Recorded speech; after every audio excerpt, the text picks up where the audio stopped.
আছেন? ভালো আছেন তো? আজকে আমি এসেছি নতুন আরেকটা রেসিপি নিয়ে। দেখুন, রেসিপিটা হলো ইলিশ মাছের। আমি সোজা রেসিপিটা, এটা বাড়িতে সবাই বানিয়ে খান, ইলিশ মাছ আসলে আমি জানি। তথাপিও ভাবলাম আমি কেমন করে বানাই আপনাদের সাথে একটু শেয়ার করি। ইলিশ মাছ আসলে আমি সাধারণত কেমন করে বানাই, একটা তো আমার রেসিপি দেওয়াই আছে ব্লগে। আর আজকে আমি কেমন করে বানাই দেখাচ্ছি আপনাদেরকে। দেখুন, আলু বেগুন দিয়ে আমি নর্মাল, এত গরম পড়েছে তাই আলু বেগুন দিয়ে নর্মাল ঝোল বানাবো। আর এখানে কিন্তু কাঁচা ইলিশ মাছ, আমি এখানে কিন্তু নুন টুন কিছু মিশাইনি। আর এখানে আছে আপনার হলো গিয়ে চিংড়ি মাছ। চিংড়ি মাছটা একটু ভেজে নিয়েছি। এটা একটার মধ্যেই, ইলিশ মাছের মধ্যেই আমি চিংড়ি মাছটা দিয়ে দেব। এখানে আমি আলু ভাজা করে নিয়েছি। এখন আমি কি করব, কড়াতে তেল দিয়ে দিয়েছি 2 চামচের মতন। খুব কম তেলে রান্না করব। আর এখন আমি আলু এখানে ঢেলে দিলাম, আলুগুলো দিয়ে দিলাম। আলু তো আমার আগের থেকে ভাজাই আছে। আর এখানে নিয়েছি বেগুন, নিয়েছি আমি মোটা বেগুনগুলো ইউজ করছি না। আমি যে চিকন চিকন যে এখন পাতলা বেগুনগুলো পাওয়া যায় সেগুলো, এগুলো আমি ভালো করে 2-3 বার ধুয়ে জলে ভিজিয়ে রেখেছি। আর এখানে নিয়েছি আপনার টেস্ট অনুযায়ী নুন, যেহেতু আমি একটু ঝোল ঝোল বানাবো। টেস্ট অনুযায়ী নুন নিয়েছি, হলুদ নিয়েছি, আর শুকনো লঙ্কার গুঁড়ো নিয়েছি। আপনারা আপনাদের স্বাদ মতো ঝাল দিয়ে দিবেন। এখন আমি এটা এখানে ঢেলে দিব, যেহেতু আমি আলুটা ভাজা করে নিয়েছি। এখন আমি এটা এখানে ঢেলে দিচ্ছি।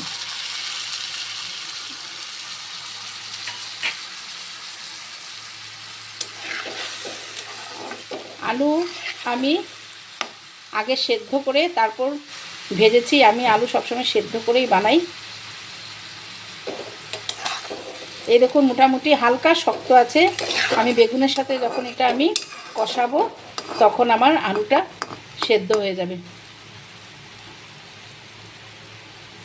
এখন আমি এখানে বেগুনগুলো যে রেখেছি বেগুনগুলো দিয়ে দিলাম।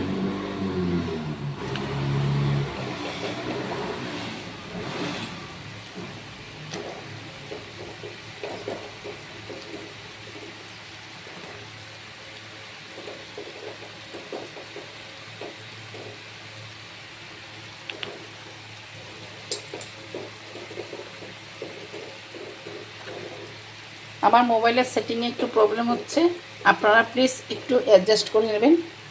কারণ এক হাতে করছি, এক হাতে দিচ্ছি তো। আমার এখনও আমি স্ট্যান্ড কিনিনি, দরকার অবশ্য পড়েনি স্ট্যান্ড কেনার। এতদিন আমার ছেলে আমার সাথে ধরতো, মোবাইলটা ধরতো। এখন ও একটু ব্যস্ত আছে দেখে সময় দিতে পারছে না, তাই আমার নিজের করতে হচ্ছে। এখন একটা স্ট্যান্ড কিনতে হবে। এখন আমি অল্প সময়ের জন্য এটা ঢেকে দেব।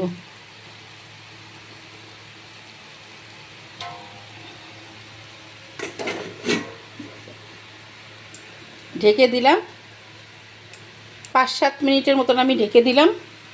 আঁচ মিডিয়াম আঁচে রেখেছি। আর আরেকটা জিনিস, এখানে আমি গরম জল দিব। আমি তরকারিতে যখন ঝোল টোল কিছু বানাই, ডাল বানাই, আমি সাধারণত খুব বেশিরভাগ গরম জল ইউজ করি। আমি গরম জল দিব এখানে। আমি ঢাকাটা উঠিয়ে দিয়েছি। এখন এখানে আমি কেটলিতে জল গরম করেছি। দেখুন, আমার বেগুন টেগুন কিচ্ছু গলে যায়নি, সব আস্তে আস্তে আছে। যেহেতু আমি নাড়াইনি, বেশি নাড়াচাড়া করিনি খুন্তি দিয়ে। এখন এখানে আমি গরম জল দিয়ে দেব।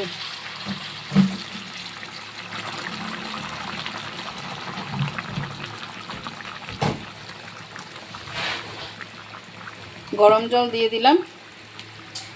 আপনাদেরকে আগেই বলেছি আমি একদম হালকা ঝোল বানাবো।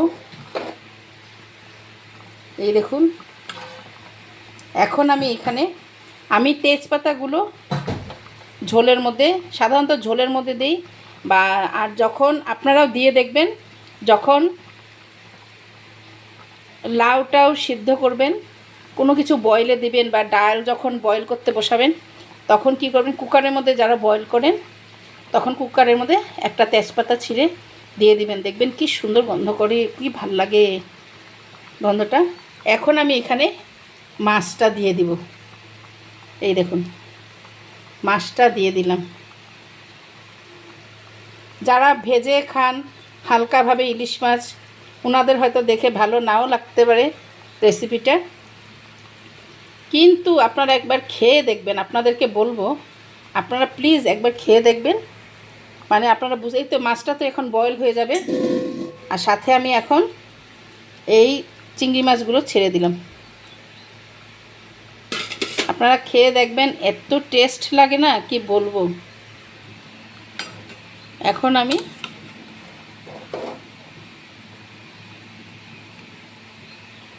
খুন্তি দিয়ে মাছগুলোকে একটু ভিতরে ঢুকিয়ে দেব, তাতে সুন্দরভাবে।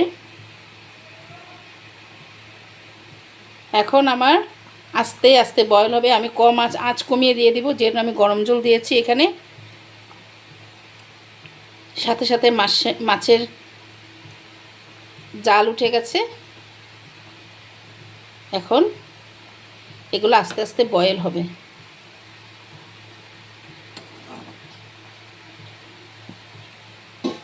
আস্তে আস্তে, এই যে দেখুন, এখন আস্তে আস্তে এটা আমি কম আঁচে 15 থেকে 20 মিনিট আমি বয়েল হতে দেব। তাহলে মাছের মধ্যে তো জিনিসটা নুন সব কিছু ঢুকতে হবে না, মশলার টেস্টটা, তাই সময় লাগবে। দেখুন আমার পুরো 20 মিনিটস হয়ে গেল। খুব সুন্দর ইলিশ মাছের সেন্ট বেরিয়েছে। আমি তো বানিয়ে দেখালাম, আপনাদেরকে তো আর আমি টেস্ট করাতে পারবো না, তাই আপনাদের কষ্ট করে নিজেরা বানিয়ে খেতে হবে। একবার প্লিজ খেয়ে দেখবেন। যদি আমার এই রেসিপিটা আপনাদের ভালো লেগে থাকে, যদি কি নিশ্চয়ই ভালো লাগবে আশা করছি, তাহলে আপনারা কি কি করতে হবে তো সব জানেন। প্লিজ স্কিপ করে দেখবেন না, সম্পূর্ণ রেসিপিটা আমার দেখবেন। রাখছি।